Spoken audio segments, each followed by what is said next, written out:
Quand un prêtre est invité à déjeuner ou à dîner dans une famille, le plus souvent on le place à la droite de la maîtresse de maison. Ce n'est pas tant l'homme que l'on veut honorer, mais son sacerdoce. Il est le Christ qui entre dans la maison. Le risque, c'est de choper la grosse tête, et le Seigneur nous a remis en place dans cet évangile en disant: les gars, surtout ne vous moussez pas trop, ne vous faites pas trop voir, ne vous faites pas trop remarquer, pour la simple et bonne raison qu'il n'y a que le Seigneur qui juge les cœurs et les reins, et c'est lui qui donnera la véritable récompense, c'est-à-dire une belle place au banquet là-haut qui nous attend.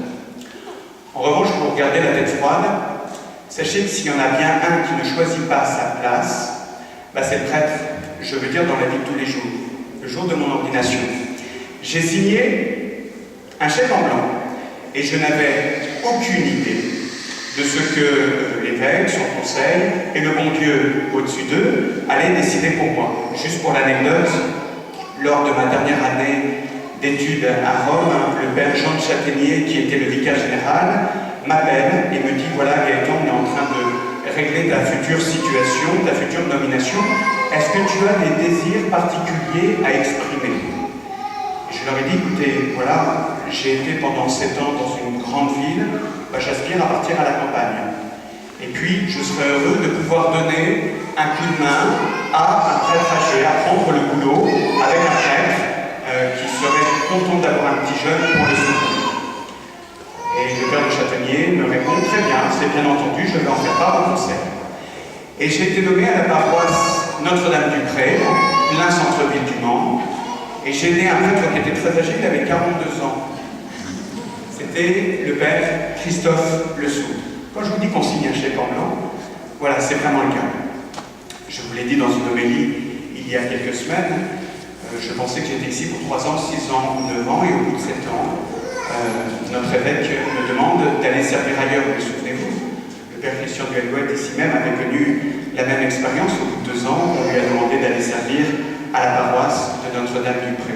Nous ne choisissons pas notre place. Le jour de notre ordination, et ça c'est le fruit des années de séminaire et de discernement, nous faisons le choix de l'obéissance et de la confiance. Eh bien mes frères, je vous invite exactement à la même chose. Nous sommes en début d'année, vous êtes en train de prévoir plein de plans pour les différentes activités de cette année. Vous avez peut-être déjà programmé les vacances de Toussaint et les vacances de l'année prochaine, parce qu'il y a des choses importantes à régler dans la vie, sauf que vous ne savez absolument pas ce que le Seigneur vous prévoit. Vous n'en avez aucune idée. Je ne sais pas de quoi demain est fait, et demain, je peux être mort, et je crois qu'après on va être bien embêté dans ces cas-là, parce que vous, ça y est, vous avez fait mon deuil. Et voilà, je ne sais pas de quoi la vie est faite. Le seul message: faisons une confiance absolue au Seigneur. Mais ça veut dire très clairement, disons oui. Seigneur, je te fais confiance. Seigneur, j'ai du mal à comprendre pourquoi telle ou telle chose arrive dans ma vie.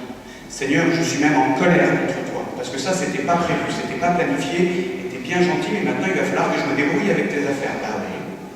Bah oui, mais la sainteté, elle passe par là, justement, en disant: Seigneur, que ta volonté soit faite. Alors dites souvent: Seigneur, Seigneur, je te fais confiance. Dites-lui: Seigneur, je remets ma vie entre tes mains. Je ne sais pas de quoi cette journée sera faite, mais je te l'offre, parce que rien n'arrivera sans ton autorisation, sans ta volonté. Demandons au Seigneur cette grâce du détachement. Alors, ce n'est pas très facile de partir, et ce n'est pas très facile de laisser partir. Mais en revanche, si c'est la volonté du bon Dieu, eh bien c'est une bonne chose. Alors, tous disons: merci Seigneur, quand ta volonté s'exerce. Merci Seigneur, quand elle est acceptée du plus profond des cœurs, parce que la sainteté est là, au nom du Père, et du Fils, et du Saint-Esprit. Amen.